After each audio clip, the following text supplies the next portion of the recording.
Selamat siang anak-anak, gimana kabarnya hari ini? Baik, Bu.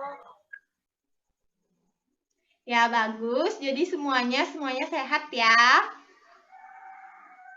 Sebelum memulai pembelajaran pada hari ini, mari kita berdoa bersama. Untuk ketua kelas, mohon bantuannya, silakan.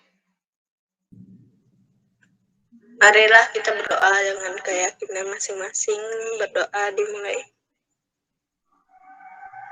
Berdoa selesai. Terima kasih untuk ketua kelas atas bantuannya dalam memimpin doa. Baik, hari ini Ibu lihat semuanya hadir ya dalam pembelajaran Ibu. Untuk materi hari ini kita akan belajar mengenai tenun. Nah, sekarang Ibu akan share screen materinya dulu.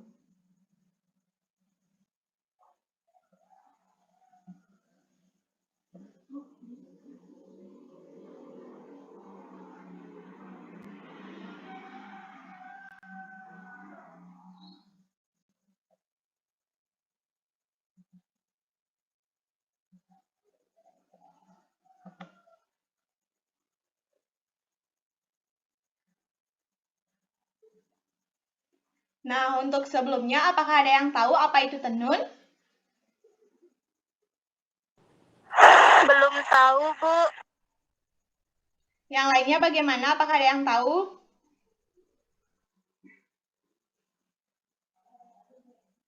Tenun adalah menggabungkan benang secara memanjang dan melintang. Kata lain bersilangnya antar benang lusi dan pakan secara pergantian. Ya, benar sekali apa yang dikatakan Surya. Tenun adalah penggabungan benang secara memanjang dan melintang, dengan kata lain bersilangnya antara benang lusi dan pakan secara bergantian. Selanjutnya, Ibu akan menjelaskan mengenai adapun sejarah tenun. Kain tenun di Indonesia diperkirakan telah ada sejak masa Neolitikum. Hal tersebut telah dibuktikan dengan ditemukannya benda-benda prasejarah prehistoris seperti cap tenunan, alat untuk memintal, dan bahan yang terlihat jelas adanya tenunan pada kain yang terbuat dari kapas yang ditemukan lebih dari 3.000 tahun yang lalu pada situs Sumba Timur, Gunung Wingko, Yogyakarta. Nah, pada masa Neolitikum, bahan untuk membuat pakaian masih sangat sederhana seperti serat, daun-daunan, kulit kayu, kulit binatang, serta akar dari tumbuh-tumbuhan. Selanjutnya yaitu ada jenis-jenis tenun. Tenun datar. Teknik tenun datar atau teknik tenun dasar atau polos tanpa ada penambahan teknik atau material lain. Contohnya yaitu penerapannya pada kain Indonesia yaitu kain poleng. Adapun tenun ikat. Tenunan tersebut pada saat pembuatannya melewati tahapan ikat celup untuk mewarnai benang sebelum benang-benang tersebut mulai ditenun. Motifnya terbentuk sesuai dengan peletakan ikatannya sebelum dicelupkan pada cairan warna. Contoh penerapannya pada kain Indonesia yaitu kain geringsing, yaitu tenun ikat ganda. Selanjutnya ada tenun sungkit, yaitu tenun sungkit memakai benang atau serat tertentu yang disungkit pada rentangan benang dasar yang telah ada. Contohnya penerapannya pada kain di Indonesia yaitu songket, yaitu penambahan benang emas pada kain songket. Kemudian ada tenun khusus yaitu tenun khusus ini tak lagi dikategorikan ke dalam tenun datar, tenun ikat maupun tenun sungkit. Biasanya memiliki teknik tersendiri yang khas sehingga jenis tenunan ini begitu melekat pada satu daerah. Contohnya yaitu rangrang, dengan teknik menenun berpola loncat-loncat pada beberapa bagian sehingga menghasilkan kain yang terlihat jarang-jarang. Selanjutnya ada teknik dan corak tenun, atau adapun tenunan polosan atau tenun polos, yaitu konstruksi tenunan polos merupakan tenunan yang paling tua dan paling banyak digunakan di antara tenunan lainnya. Tenunan polos juga merupakan tenunan yang paling sederhana pada tenunan ini. Benang pakan menyilang bergantian, yaitu di atas benang lungsi dan berikutnya di bawah benang lungsi, begitu berulang seterusnya. Yang kedua ada teknik tenunan kepar.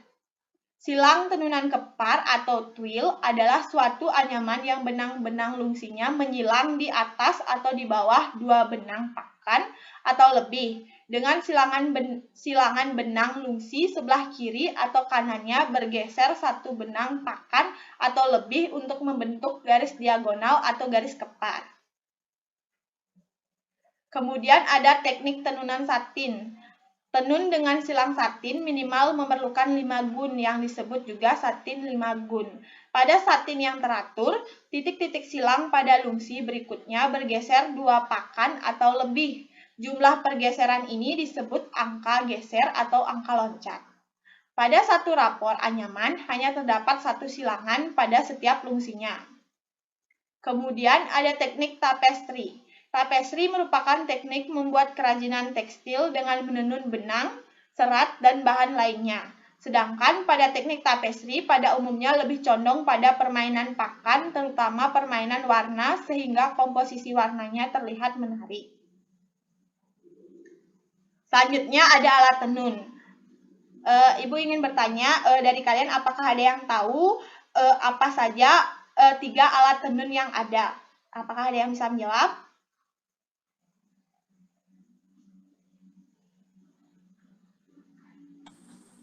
Ada alat tenun gedogan, ATM, dan ATBM, Bu.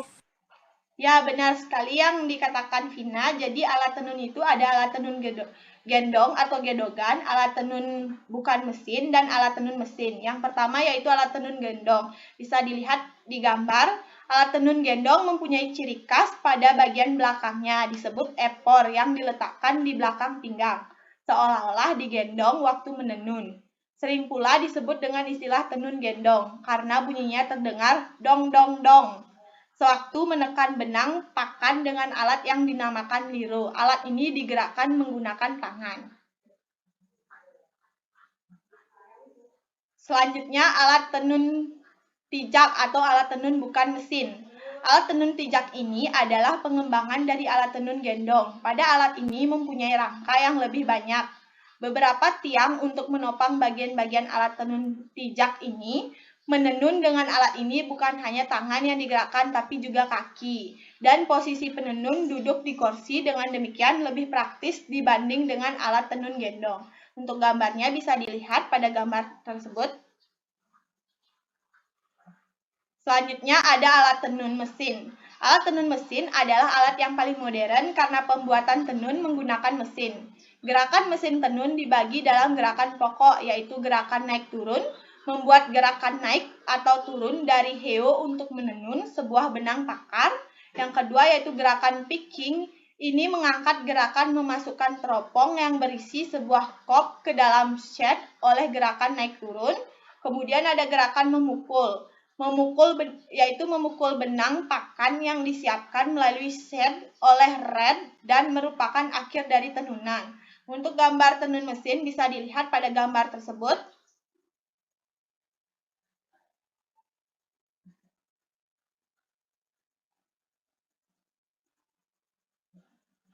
Baik, selanjutnya ada bahan tenun. Yang pertama, bahan-bahan dari tenunan adalah ada benang katun. Benang katun merupakan bahan pokok dalam pembuatan kerajinan tenun tapestri, baik benang dari bahan alam maupun bahan sintetis. Benang digunakan sebagai pakan maupun sebagai lusi. Selanjutnya ada benang wol. Benang wol tidak jauh berbeda dengan benang katun, memiliki sifat yang kuat, padat, tetapi lebih elastis. Benang ini lebih cocok dan banyak diterapkan untuk bagian pakan, walau banyak pula dipergunakan untuk bagian lungsi. Kemudian ada benang akrilik. Benang akrilik tidak jauh berbeda dengan benang wol, memiliki sifat lunak, kurang padat, dan lebih elastis. Benang ini lebih cocok dan banyak diterapkan oleh bagian pakan, walau banyak pula dipergunakan untuk bagian lungsi. Selanjutnya ada tali serat agel. Menurut Kamus Besar Bahasa Indonesia, agel atau agal adalah serat kulit batang gebang. Pohon jenis palem bernama gebang awalnya bukanlah pohon yang bernilai istimewa. Yang kemudian selanjutnya ada eceng gondok. Dalam kerajinan tenun tapestri, batang eceng gondok biasa digunakan untuk kombinasi pakan, baik secara utuh maupun dibelah.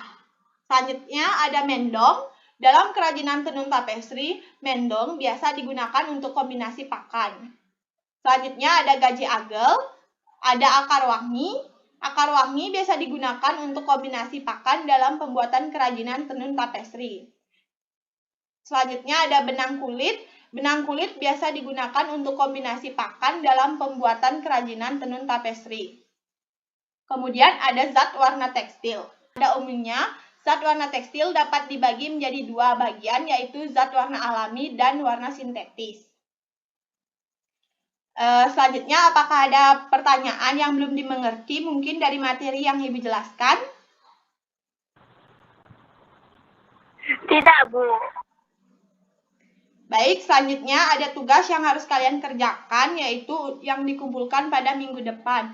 Untuk tugasnya yaitu yang pertama ada mencari tahu alat penunjang apa saja yang ada di alat tenun ATBM dan alat tenun gedogan dan alat tenun mesin. Yang kedua mencari tahu proses pembuatan tenun.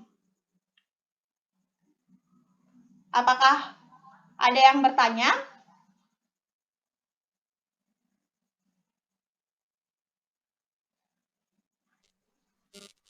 Tidak, Bu. Baik, sudah jelas. Karena waktu sudah habis, untuk ketua kelas mohon bantuannya untuk memimpin doa. Marilah kita berdoa dengan keyakinan masing-masing. Berdoa dimulai. Berdoa selesai. Baik, terima kasih semuanya. Selamat siang.